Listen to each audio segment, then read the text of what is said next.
Hello friends, નમસ્કાર. આજે આપણે ધોરણ 11 વિષય ઇકોનોમિક્સ ચેપ્ટર નંબર 7 ભારતીય અર્થતંત્ર વિશે અભ્યાસ કરવાના છીએ, જેને અંગ્રેજીમાં ઇન્ડિયન ઇકોનોમી તરીકે ઓળખવામાં આવે છે. જોઈએ પ્રસ્તાવના. વિશ્વમાં અર્થતંત્રને કેટલા ભાગમાં વહેંચવામાં આવેલો છે? તો 3 ભાગમાં વહેંચવામાં આવેલો છે: વિકસિત, વિકાસશીલ અને અલ્પવિકસિત. એ પૈકી જોઈએ વિકસિત દેશ એટલે શું? તો વિકસિત દેશ એટલે કે જે દેશની ઉત્પાદન વૃદ્ધિનો દર ઊંચો હોય, જેની આવક અને મૂડી સર્જનનો દર ઊંચો હોય, તો તેને વિકસિત દેશ તરીકે ઓળખવામાં આવે છે. જ્યારે જે દેશની ઉત્પાદન વૃદ્ધિનો દર નીચો હોય, એટલે કે તેની આવક અને મૂડી સર્જનનો દર નીચો હોય, તેને અલ્પવિકસિત દેશ તરીકે ઓળખવામાં આવે છે. કે જે દેશની ઉત્પાદન વૃદ્ધિ વધી રહી હોય અને આવક મૂડી સર્જનનો દર પણ વધી રહ્યો હોય, તો તેને વિકાસશીલ દેશ તરીકે ઓળખવામાં આવે છે. આમ ભારત એ વિકાસશીલ દેશ છે. તો હવે આ વિકાસમાન ભારતીય અર્થતંત્રના લક્ષણો વિશે આપણે અભ્યાસ કરીશું. તો ભારતીય વિકાસમાન અર્થતંત્રના લક્ષણોમાં સૌપ્રથમ છે આર્થિક વૃદ્ધિ, બીજું છે રાષ્ટ્રીય આવકમાં વિવિધ ક્ષેત્રનો ફાળો, ત્રીજું છે માથાદીઠ આવક, ચોથું છે રોજગારીનું સ્તર, પાંચમું છે પાયાની સુવિધાઓમાં વૃદ્ધિ. તો ભારતીય અર્થતંત્રના લક્ષણોમાં આપણે સૌપ્રથમ જોઈશું આર્થિક વૃદ્ધિ. તો ભારતીય અર્થતંત્રમાં 1970 પછી આ વૃદ્ધિનો દર ઝડપથી વધી રહ્યો હતો, કે જે 1990-91ના આ નીતિમાં પરિવર્તન બાદ આર્થિક વૃદ્ધિનો દર 6.8% દરે વધ્યો હતો, જે 1950-51થી 1990-91 દરમિયાન 3.5 વાર્ષિક ધોરણે જ વૃદ્ધિ પામ્યો હતો. તમે જોઈ શકો છો વિદ્યાર્થી મિત્રો કે જે 1990-91માં જે આર્થિક નીતિ અમલમાં આવી હતી, જે નીતિ હતી તમને યાદ જ હશે, ઉદારીકરણ, ખાનગીકરણ અને વૈશ્વિકીકરણ, જે નીતિ અમલમાં આવી હતી, જેના દ્વારા વૃદ્ધિ દરમાં વધારો થઈ રહ્યો હતો, જે 6.8% છે. કે જ્યારે 50-51 એટલે કે આઝાદી પછી 90-91 વર્ષ સુધી તેનો વૃદ્ધિદર 3.5 જ વૃદ્ધિદર જોવા મળ્યો હતો. આમ ત્યાર પછી વૃદ્ધિદર 2012-13 બાદ 2014 અને 15 વર્ષમાં વૃદ્ધિદર ફરીથી મંદ પડ્યો હતો, જે 5%ના નીચા દરે વૃદ્ધિ પામ્યો છે. આમ ભારતીય અર્થતંત્ર ફરી ઊંચા આર્થિક વૃદ્ધિ દરે વધશે અને ઝડપી સાનુકૂળ પરિણામો લાવશે એવી વિશ્વને અપેક્ષા છે. અને વિશ્વમાં અન્ય દેશોમાં એવું વિચારી રહ્યા છે કે ભારત એક મહાસત્તા બનશે, તે એક વિકાસમાન દેશ બનશે. આમ જોઈએ તો ભારતમાં સાધનો ભાવોને ચોખ્ખી રાષ્ટ્રીય આવક સ્થિર ભાવોને ગણતા તો રાષ્ટ્રીય આવકની અંદર 1950-51માં 2,69,724 કરોડ હતી, જે વધીને વર્ષ 2013-14માં 87,51,834 કરોડ સુધી વૃદ્ધિ પામી છે. આમ આ 63 વર્ષના સમયગાળામાં ચોખ્ખી રાષ્ટ્રીય આવકમાં 18 ગણો વધારો થતો જોવા મળે છે. આમ રાષ્ટ્રીય આવકમાં વધારો થતાં તેની વૃદ્ધિમાં વધારો થતો જોવા મળે છે. હવે જોઈએ આપણે રાષ્ટ્રીય આવકમાં વિવિધ ક્ષેત્રોનો ફાળો. તો રાષ્ટ્રીય આવકમાં મુખ્ય ક્ષેત્ર કેટલા છે? તો મુખ્ય 3 ક્ષેત્રો હોય છે: ખેતી, ઉદ્યોગ અને સેવા. એટલે કે 3 જગ્યાએથી આવક પ્રાપ્ત કરી શકાય છે, કે રોજગારી મેળવી શકાય છે. કે આર્થિક વૃદ્ધિના માપદંડ અંગે મહત્વનો માપદંડ જે આર્થિક વૃદ્ધિને કઈ આવક વડે માપવામાં આવે છે? તો રાષ્ટ્રીય આવક વડે માપવામાં આવે છે. કે આ 63 વર્ષના અનુભવ પરથી સાબિત થાય છે કે રાષ્ટ્રીય આવકમાં ખેતી ક્ષેત્રનો ફાળો ઘટતો જાય છે, જ્યારે ઉદ્યોગ અને સેવાનો ફાળો વધતો જોવા મળે છે. જે આપણે અહીંયા ચાર્ટ દ્વારા સમજીએ કે વર્તમાનમાં રાષ્ટ્રીય આવકમાં સૌથી વધુ શ્રેષ્ઠ ફાળો આપનાર તરીકે સેવા ક્ષેત્રમાં જોવા મળે છે, કે જેમાં 52.7% ફાળો જોવા મળે છે, કે અને ખેતી અને ઉદ્યોગમાં તે વધુ જોવા મળે છે. કે કૃષિ, ઉદ્યોગ અને સેવા ત્રણેય ક્ષેત્રનો ફાળો 100% છે, કે જેમાં સેવા ક્ષેત્રનો ફાળો 52.7% છે, કે જેથી કહી શકાય કે 50% એટલે કે ખાલી સેવા ક્ષેત્રમાં જ 50% ફાળો જોવા મળે છે, જ્યારે તે બે ક્ષેત્રો ખેતી અને ઉદ્યોગ ક્ષેત્રોમાં 50%નો સમાવેશ થાય છે. તમે કોષ્ટકમાં જોશો કે ખેતી ક્ષેત્રમાં સૌપ્રથમ 1950 અને 51માં 53.5% વૃદ્ધિ દર હતો. તે ઘટીને 2014-15માં ઘટતા દરે 17.6% જોવા મળે છે. જ્યારે સેવામાં જોશો તો 1950-51માં 30.3% વૃદ્ધિ દર જોવા મળે છે, જ્યારે તે વધીને 1990-91માં 42.7%, 2001માં 50.4% અને 2014-15માં 52.7% જોવા મળે છે. આમ રાષ્ટ્રીય આવકમાં પણ વિવિધ ક્ષેત્રોમાં વૃદ્ધિ દરનો વધારો થતો જોવા મળે છે. હવે જોઈએ આપણે ત્રીજું, માથાદીઠ આવક. ત્રીજું લક્ષણ છે માથાદીઠ આવક.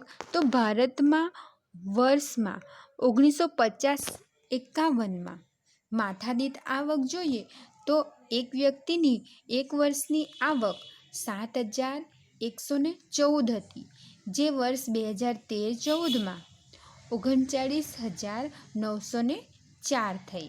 આ માથાદીઠ આવકમાં વાર્ષિક દર 1.6%ના દરે વૃદ્ધિ પામ્યો છે, જ્યારે વર્ષ 1991 બાદ લગભગ 5.5%ના વાર્ષિક દરે વૃદ્ધિ થવા પામી છે.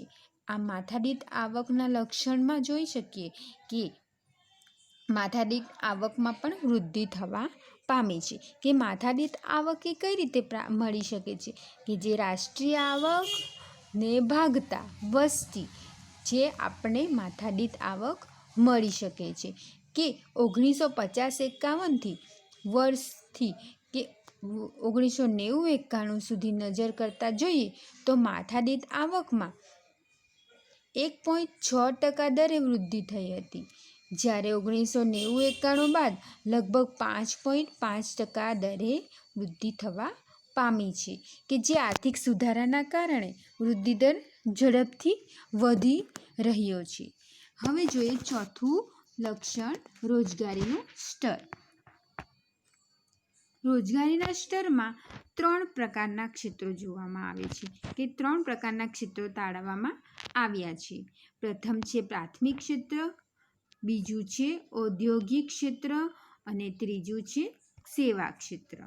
તો જેમાં પ્રાથમિક ક્ષેત્રમાં ખેતી અને ખેતી સાથે સંકળાયેલ જેમ કે પશુપાલન, જંગલ, મરઘા બટકા, પશુ સંવર્ધનનો સમાવેશ થાય છે. જ્યારે ઔદ્યોગિક ક્ષેત્રમાં તમામ ઔદ્યોગિક ઉત્પાદનની પ્રવૃત્તિઓ, જેમાં નાના મોટા દરેક ઉદ્યોગો, બાંધકામ ઉદ્યોગ, વાહન ઉદ્યોગ વગેરેનો સમાવેશ થાય કે જે આવક થાય તે ઔદ્યોગિક ક્ષેત્રની આવક તરીકે ઓળખવામાં આવે છે. જ્યારે સેવા ક્ષેત્રમાં 2 પ્રકાર હોય છે, કે આર્થિક ક્ષેત્ર અને સામાજિક ક્ષેત્ર. સેવા ક્ષેત્રની અંદર આર્થિક ક્ષેત્રમાં 2 પ્રકાર છે. તો સેવા ક્ષેત્રની અંદર આર્થિક ક્ષેત્ર અને સામાજિક ક્ષેત્ર. તો આર્થિક ક્ષેત્રમાં વાહન વ્યવહાર, સંદેશા વ્યવહાર અને બેન્કિંગનો સમાવેશ થાય છે. જ્યારે સામાજિક ક્ષેત્રમાં શિક્ષણ, આરોગ્ય અને રહેઠાણ વગેરેનો સમાવેશ થાય છે. આમ સૌથી વધુ રોજગારી એ પ્રાથમિક ક્ષેત્રમાં જોવા મળે છે, જે તમે આ ચાર્ટ દ્વારા સમજી શકશો કે રોજગારીમાં વિવિધ ક્ષેત્રોનો ફાળો, જેમાં પ્રાથમિક ક્ષેત્રનો ફાળોમાં 1951માં 72.1% જોવા મળે છે, જ્યારે 2011-12માં તે ફાળો ઘટતો જોવા મળે છે કે 48.9 જોવા મળે છે. જ્યારે સેવા ક્ષેત્રમાં આ ફાળો 17.3 છે, જે વધીને 26.9. આમ રોજગારી ક્ષેત્રોમાં સેવાનો ફાળો વધતો જોવા મળે છે, જ્યારે પ્રાથમિક ક્ષેત્રમાં ઘટતો જોવા મળે છે. આમ કહી શકાય કે સૌથી વધુ પ્રાથમિક ક્ષેત્રમાં રોજગારી આપે કયા ક્ષેત્રમાં રોજગારી મળે છે? તો સૌથી વધુ રોજગારી પ્રાથમિક ક્ષેત્રમાં મળે છે, જ્યારે કે સૌથી વધુ આવક કયા ક્ષેત્રમાં મળે છે? તો સૌથી વધુ આવક સેવા ક્ષેત્રમાં પ્રાપ્ત થાય છે. હવે જોઈએ આગળ પાયાની સુવિધાઓમાં વૃદ્ધિ. પાયાની સુવિધાઓમાં વૃદ્ધિમાં આર્થિક વૃદ્ધિનો દર પાયાની સુવિધાઓ પર નભે છે, એટલે કે આંતરમાળખાકીય સેવા કહેવામાં આવે છે. તો આંતરમાળખું એટલે કે દેશના ઝડપી વિકાસ માટે ખૂબ જ જરૂરી એવી સેવાઓ. જેમ કે સેવાઓમાં જોઈએ તો વીજળી, શિક્ષણ, આરોગ્ય, સંદેશાવ્યવહાર, સિંચાઈ જેવી સેવાઓ હોય છે.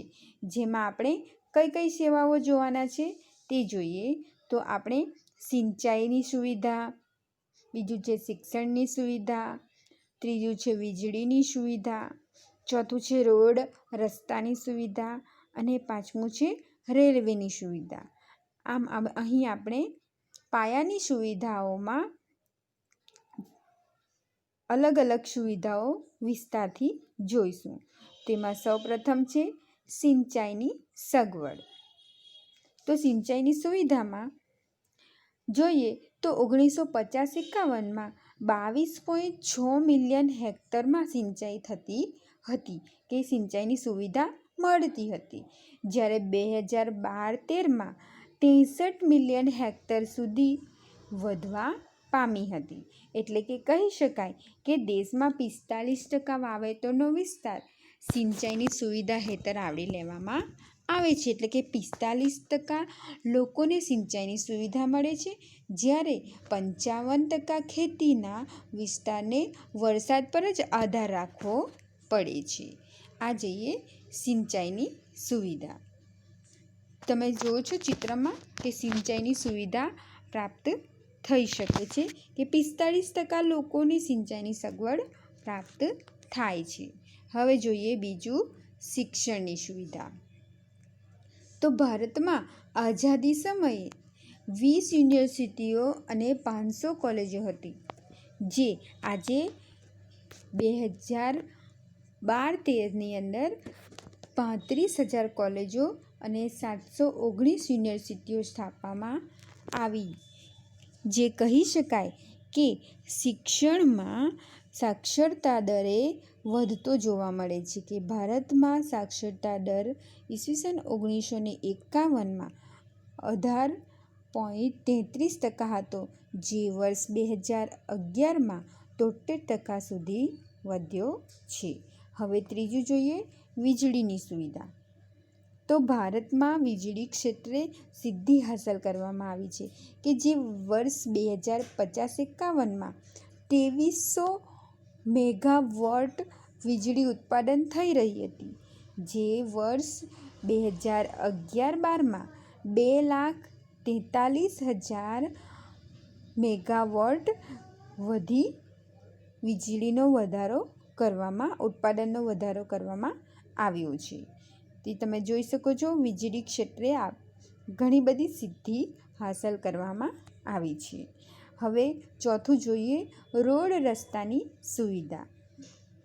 કે ભારતમાં વિશ્વના સૌથી મોટા રોડ નેટવર્ક ધરાવતા દેશ પૈકીનો એક દેશ છે ભારત, જે અંદાજે 48.6 લાખ કિલોમીટર લાંબા રોડ જોવા મળે છે, કે જેના પરથી સાબિત થાય છે કે આ નેટવર્ક ખૂબ જ લાંબુ છે, કે રોડ રસ્તાની સુવિધા દેશમાં ખૂબ જ વધુ પ્રમાણમાં જોવા મળે છે. હવે જોઈએ રેલવેની સુવિધા, કે ભારતીય રેલવે વિશ્વમાં 4થા નંબરનું સૌથી મોટું રેલવે નેટવર્ક છે, જે અંદાજે 65,000 કિલોમીટર લાંબો રેલમાર્ગ ધરાવે છે. તમે ચિત્રમાં જોઈ શકશો રેલમાર્ગ, જેથી કહી શકાય કે આજે ભારત વિશ્વ બેંકમાં જાહેર થયેલ 2014ના અહેવાલ મુજબ સમખરીદ શક્તિના આધાર પર વિશ્વની સૌથી મોટી અર્થવ્યવસ્થામાં 3જા ક્રમે છે. આમ ભારતની અર્થવ્યવસ્થા જાપાનની અર્થવ્યવસ્થાથી આગળ વધી ચૂકી છે. ભારતનો ક્રમ 4થો છે, જે અગાઉ 3જો હતો, જ્યારે ભારતીય અર્થતંત્ર 2005ના સર્વેક્ષણમાં 10મા ક્રમે હતી. અને આજે આમ ભારતે વિશ્વના દેશોની સરખામણીમાં અભૂતપૂર્વ વિકાસ સાધ્યો છે. આમ અહીં વિદ્યાર્થી મિત્રો આપણે ભારતીય અર્થતંત્રના લક્ષણો વિશે અભ્યાસ કર્યો. થેન્ક યુ વિદ્યાર્થી મિત્રો.